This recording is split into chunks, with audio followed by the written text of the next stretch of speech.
Bonjour, on se retrouve encore dans cette nouvelle vidéo. J'espère que vous allez bien, vous vous portez bien.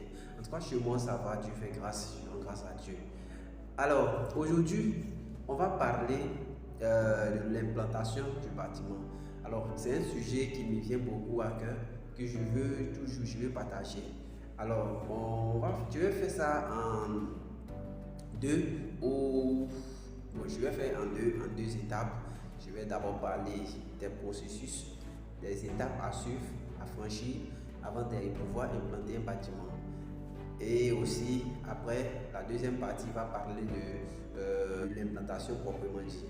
Donc, la première partie, c'est maintenant. Alors, si c'est ta première fois de venir sur ma chaîne, abonne-toi. Abonne-toi si tu es déjà venu, tu n'es pas abonné. Abonne-toi et laisse-moi un gros pouce. Et on se retrouve juste après.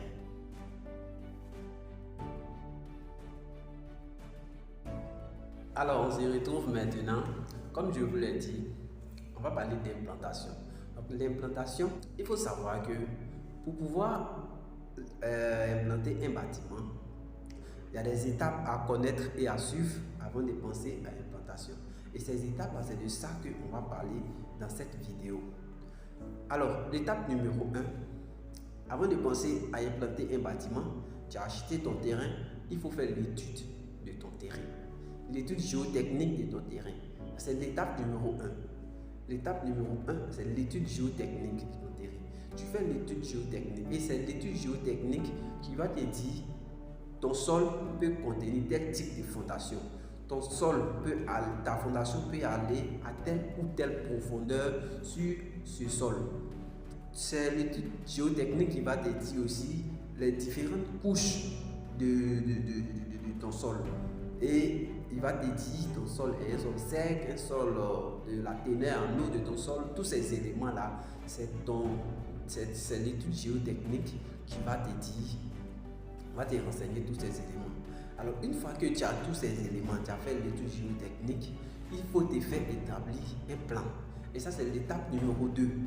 L'étape numéro 2, avant de penser à implantation, avant de penser à implanter un bâtiment, il faut faire un plan. Il faut te faire concevoir un plan. Et ça, c'est les techniciens, l'architecte, l'ingénieur ils sont mieux placés pour te fournir des plans.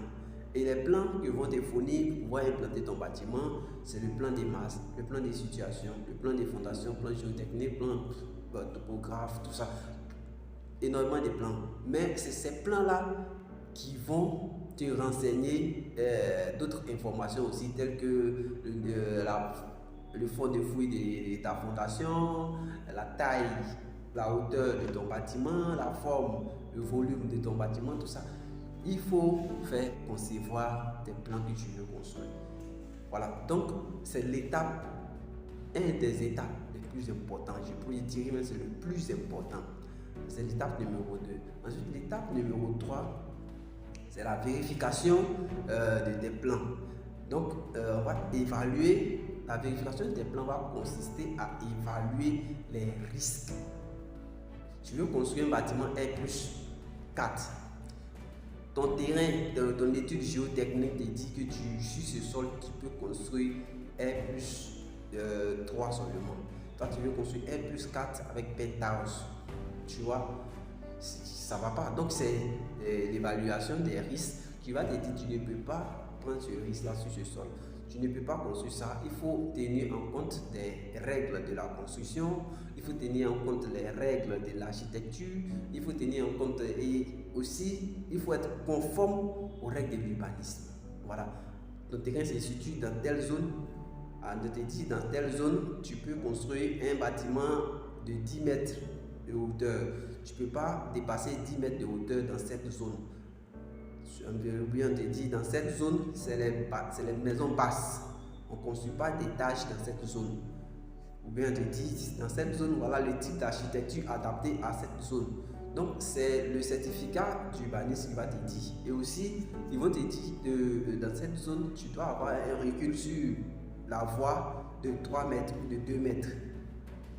Ils vont te dire aussi dans cette zone, tu dois avoir un coefficient d'occupation du terrain de 60-70%.